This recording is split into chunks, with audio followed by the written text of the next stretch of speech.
श्री स्वामी समर्थ. नमस्कार मित्रांनो, आपल्या चॅनलवर आपले मनपूर्वक स्वागत आहे. आज आपण एक अतिशय महत्त्वाचा आणि प्रत्येक भक्ताच्या मनात येणारा प्रश्न घेऊन आलो आहोत. आपल्यावर स्वामींची कृपा असतानाही आपल्या आयुष्यात दुःख काय येतं? आपण रोज स्वामींचे नामस्मरण करतो, प्रार्थना करतो, आरती करतो, पण तरीही अडचणी येतात, संकट येतात, आजार येतात, अपयश येतं. मग मनात प्रश्न येतो, स्वामी माझ्यासोबत आहेत ना, मग हे दुःख का? आज या प्रश्नाचं अत्यंत सोप्या शब्दात आणि स्वामींच्या तत्त्वज्ञानातून उत्तर जाणून घेऊया. हा व्हिडिओ शेवटपर्यंत नक्की पहा. मित्रांनो, सर्वप्रथम एक गोष्ट लक्षात घ्या. दुःख म्हणजे स्वामींची अनुपस्थिती नाही, तर दुःख म्हणजे आपल्या कर्माचे फळ आहे. स्वामी समर्थ महाराज नेहमी सांगतात, जे पेराल तेच उगवेल. आपल्या जन्मजन्मीच्या कर्माचा हिशोब असतो. चांगले कर्म केल्यास सुख मिळतं आणि चुकीचे कर्म केल्यास दुःख येतं. स्वामींची कृपा काय करते? स्वामी दुःख पूर्णपणे टाळत नाहीत, पण ते दुःख सहन करण्याची ताकद देतात.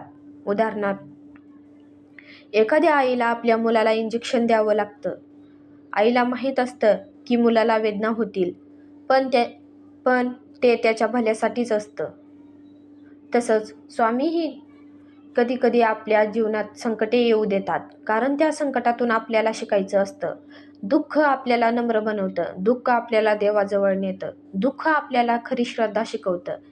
जर आयुष्यात फक्त सुखच असतं तर कदाचित आपण देव विसरलो असतो. आणखी एक महत्त्वाची गोष्ट, स्वामी भक्तांची परीक्षा घेतात. परीक्षा का घेतात?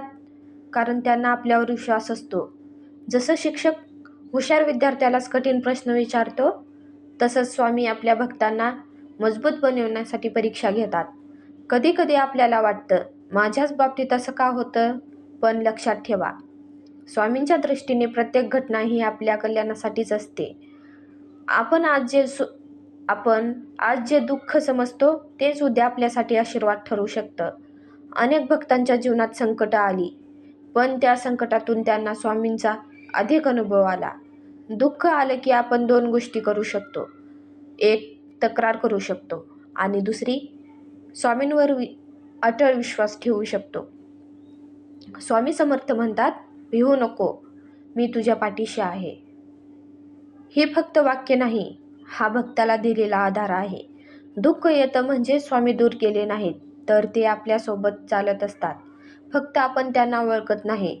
कधी संकटही आपल्या आयुष्यातील वाईट लोकांना दूर करण्यासाठी येतात. कधी अपयश हे मोठ्या यशाची तयारी असते. स्वामींची कृपा म्हणजे आपण कोसळलो तरी पुन्हा उभं राहण्याची शक्ती. म्हणून पुढच्या वेळी दुःख आलं तर असं म्हणूया, स्वामी मला का नाही तर का शिकवायचं आहे. स्वामी मला का नाही तर काय शिकवायचं आहे. तेव्हा दुःख ही साधना बनेल. मित्रांनो, आजचा संदेश इतकाच. स्वामींची कृपा असली तरी दुःख येतं, कारण ते आपल्या कर्मांचं फळ असतं आणि आपल्या घडण्यासाठी असतं. दुःखाला शत्रू मानू नका, तर ते स्वामींचं शिक्षण समजा. स्वामींवर विश्वास ठेवा, नामस्मरण करत राहा आणि